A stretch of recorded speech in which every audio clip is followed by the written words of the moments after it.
Mon général, colonel Mata.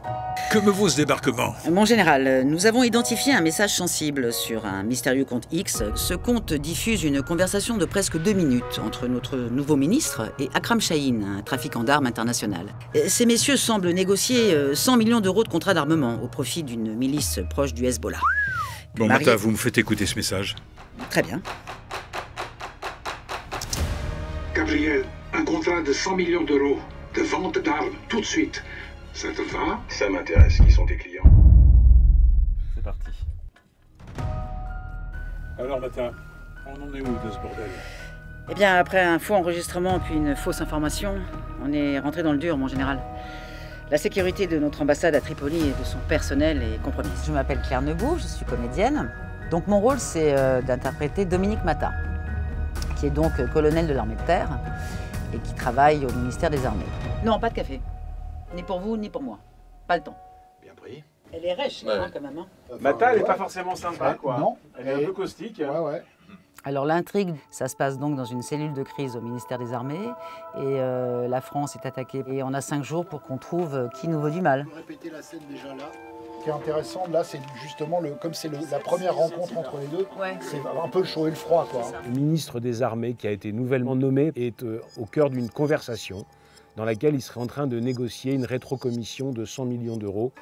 Toi, tu peux être un peu plus la punk de la bande, quoi. Enfin, Ce qu'on appelle un deepfake, c'est-à-dire qu'on reprend des vraies phrases et qu'on reconstruit pour faire finalement quelque chose de faux. Et c'est le point de départ de toute la fiction. On va se retrouver un peu partout dans le monde avec les forces françaises obligées de se défendre face à une attaque venant d'un ennemi dont on ne connaît pas au début son identité. Je découvre le lien entre les 2 attaques contre la France et je trouve les méchants. Hexagone Ballard, parce que c'est le surnom du Pentagone français. Ok. ah ben, on a une bonne prise alors, les amis. On est bien là-dessus. Le spectateur va découvrir ce qui se passe, ce qui se trame au sein même du ministère des Armées, effectivement. Ouais. Et donc c'est assez tendu, il y a un suspense et c'est très bien écrit parce que c'est très bien renseigné. Bien, Durer, merci. Aujourd'hui, il y a un militaire qui travaille au ministère des Armées. Donc à chaque fois, il y a des petits indices qu'il rajoute. Général Durer, j'ai besoin de rapidement sécuriser et protéger l'ambassade à Tripoli. C'est quoi votre option? Pour sécuriser l'ambassade, nous allons déployer 2 groupes commando sur la frégate Lorraine. Ils ont C'est un hélicoptère. faire plonger le public dans la réalité des décisions, des opérations militaires, sans fantasme. Tu On parle à la radio à des gens qui sont sur le terrain, donc ils sont loin, ils ont du bruit autour, etc. Donc C'est la réalisation des exigences du pouvoir. Transmission des coordonnées de la cible dans 45 minutes. C'est passionnant parce que c'est instructif et en même temps ludique. Parce que voilà, on raconte une histoire. L'intention, c'est d'arriver à faire un mix entre un contenu qui soit immersif, mais qui quand même respecte les codes de la fiction. C'est l'idée du film de sous-marin, c'est l'idée du huis clos. On va dire qu'on est à cheval entre le bureau des légendes et le chant du loup. Au début, ça a dû piquer un peu, mais là, c'est efficace et complémentaire. Moi, ça me semble très bien. bah ouais, moi aussi, c'est beaucoup. Là, tu vois, Françoise, t'as été plus lente. Et en étant plus lente dans le même ton, en fait, je trouve que t'es plus dans la discussion que ça n'était tout à l'heure où t'étais dans une rythmique différente. Et donc, je dirais bien, elle, qui fasse une petite réaction. Il rajoute un truc, en gros. Au départ, je me posais la question, est-ce qu'on peut arriver à cette ambiance de suspense, parce que c'est un peu ça, à chaque épisode, on dit qu'est-ce qui va se passer. Est-ce qu'on allait pouvoir traduire cet effet suspense tout au long de la série et des épisodes avec juste de l'audio, et je me rends compte en l'enregistrant que plus ça va, plus effectivement ça fonctionne.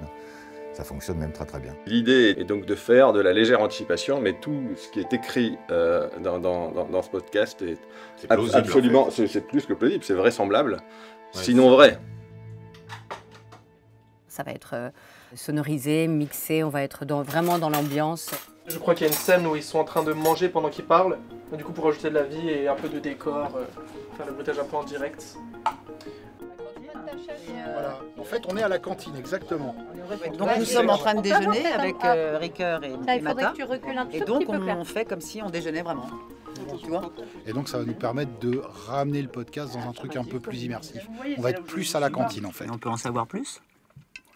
Colonel. Ça devient incroyable. On a vraiment l'impression, enfin on sent l'image, on se sent complètement dedans. Enfin moi j'ai vraiment adoré. Ok, ça marche. Merci. Moi je trouve que c'est une excellente façon de raconter des histoires. Parce qu'on peut fermer les yeux et on voit tout. Monsieur le Président. L'imaginaire n'est pas contraint. L'imaginaire, on lui propose de voyager dans cette histoire. Je vous affirme que la France a déjà pris toutes les mesures nécessaires pour trouver, traquer et punir ceux qui se sont attaqués à elle. On fait vivre à tous nos auditeurs quelque chose d'un petit peu rare. On en est où alors? C'est certainement pas vide de sens, au contraire, c'est chargé.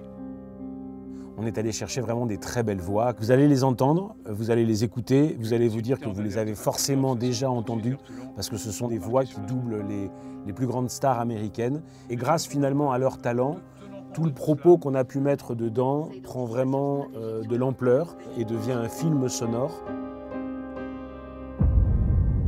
Colonel, on vient de passer un cran au-dessus. Un avion d'Égyptair de la ligne Tripoli-Le Caire-Astana a été détruit par un missile français tiré depuis une de nos frégates croisant en mer Méditerranée. On passe en cellule de crise.